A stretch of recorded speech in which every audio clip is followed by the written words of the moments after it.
Welcome to today's video. Today is my monthly update video for our homeschool. This is our first official month update of the 2024-2025 homeschool year. If you're new here, my name is Ashley. I'm a homeschooling mom to 3 kids. I currently have a 6th grader, 4th grader, and kindergartner.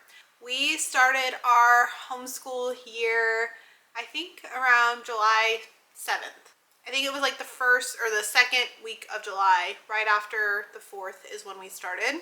I had a whole bunch of videos kind of showing how I prepped for that, how our first day went, and how our first week went. So now it's been a month, so we've been schooling. I think we just finished we're like in our 4th week right now, I think. I don't know. And so let's talk about how it's going, curriculum, schedules, all the things. What I'll say right off the bat is everything is still going great. So if you watched my first week update, really not much has changed since then. Like, our curriculum is working out absolutely fantastic. Our flow is working really good.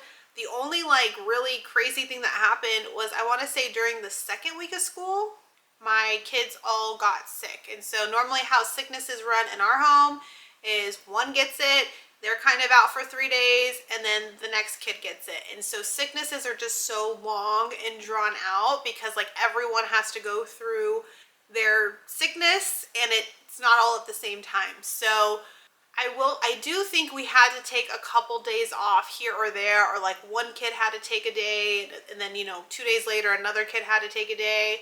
So even with that though, I feel like everything was fine. Between having my homeschool planner, everything planned out, and then the curriculum we're using, even though we were missing days, it didn't feel like we were getting thrown off or anything. We just kind of picked right back up. Okay, I just went and grabbed all the curriculum so I can remember what I'm talking about. So all the curriculum has been working extremely well for all of my kids. So both my daughters are using Saxon Math. This is not their first year using Saxon Math, and so everything has been going great. My oldest has been using Saxon Math the longest, and so normally when she starts a new level, the first 20 lessons are normally review. And so what I allow her to do is I allow her to actually take the test. So every 5 to 10 lessons there's a test, and that test is on the prior lesson. So if she gets a 90% on her test or higher, she can skip those prior 5 lessons. And so she actually tested out of a bunch of the lessons. So she actually is already on lesson 20, maybe lesson 30 something, I think is what she's already on. So she's doing really well. She got, that's something I allow her to do. My 4th grader, I did not allow to do that. She has been using Saxon Math, but she used Saxon Math 3 last year, and there's a pretty big difference between Saxon Math 3 and then the Saxon 5.4. That's when the shift happens in the publisher and the author changes. And so I just didn't want her to skip any basic concepts that she needs to build. So she did not do that same thing, but she's doing really great with her Saxon Math as well.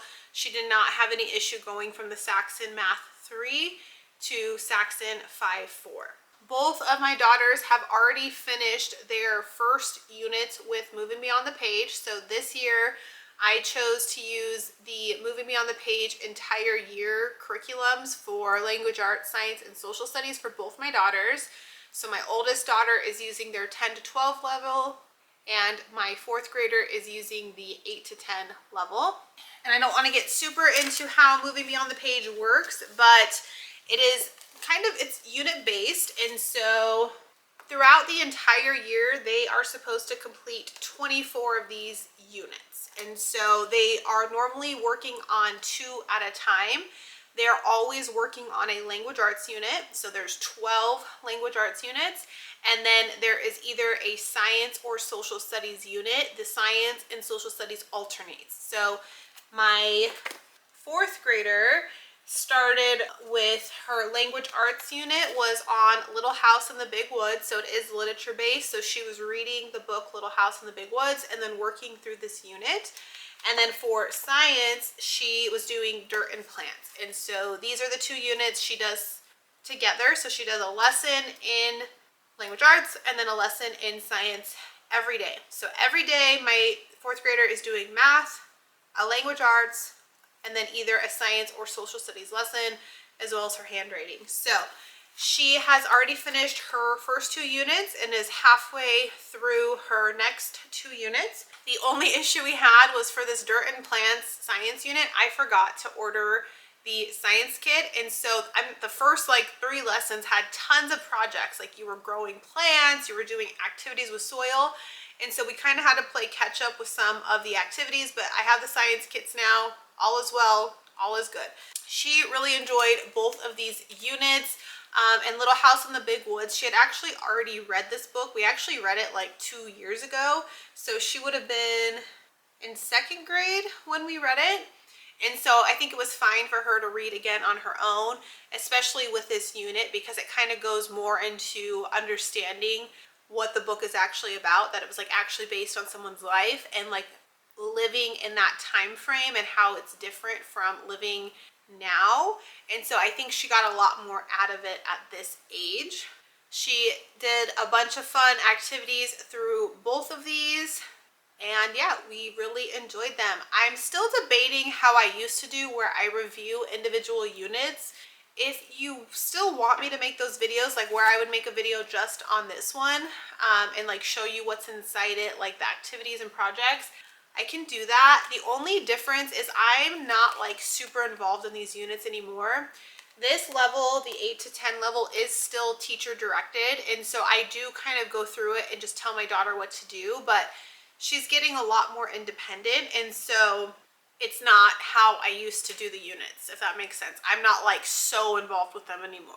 But I could still review them enough, show you activities. I'm just trying to figure out how to do that, because now that they're each doing so many units, that would be a lot of videos to do. But either way, these both worked great. Here's the books that she read. So Little House in the Big Woods, and then this book on dirt was her science book. I do have a couple activities that she did. So one of the writing projects, I do get a lot of questions, how is writing in Moving Me on the Page? Writing, there's always some sort of writing assignment in each unit. And so in the Little House in Big Woods, the writing assignment was writing a letter to your future children. And so she had to do like a rough draft. There's like an outline. There was an example of a letter that was already done, and then she went ahead and typed it. I actually thought that this was a really cute assignment, because a lot of times the writing assignments like are just on something random, but this one was like for Mila to be writing something to her future children and just talking about like how she lives today. And so I think that would be really interesting, because like if I did something like that when I was 9, I think we had just gotten a computer. I don't think, obviously we didn't have like iPads. I don't think we had cell phones. And so as much as it may seem silly to her, like writing down like all the technology we have, that we go to grocery stores, you know, by the time she has children, who knows how the world will be. So I thought that this was really cute.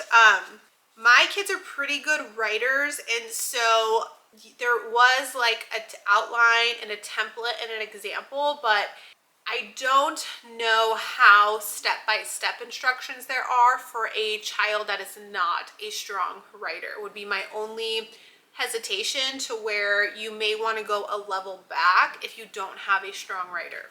We had done units in the level prior to this, and there was letter writing in those units, and they were much smaller letters. So I think this was a 5 or 4 paragraph letter. She did some examples of like the tree life cycle. She did a lot of stuff obviously with plants, seeds, trees, flowers. Her end of unit project was she got to come up with like her own type of plant. Like she's a scientist and she discovered a new plant, so that was super fun. So she has started working on her next 2 units. She's gonna get so mad because I'm like messing up all her organization and stuff. So her next unit for language arts is The Sign of the Beaver. So she will be reading that book and completing this unit. And then her corresponding second unit is a social studies unit on Native Americans, and she is reading these two books. I really like the transition from Little House in the Big Woods and like the dirt and plant unit to this one, because it's still talking about a similar time frame. Obviously this one with Native Americans is getting more into history and, you know, how their land got taken from them, but it does go a lot into like how they were so dependent on their resources and how they know how to use their resources.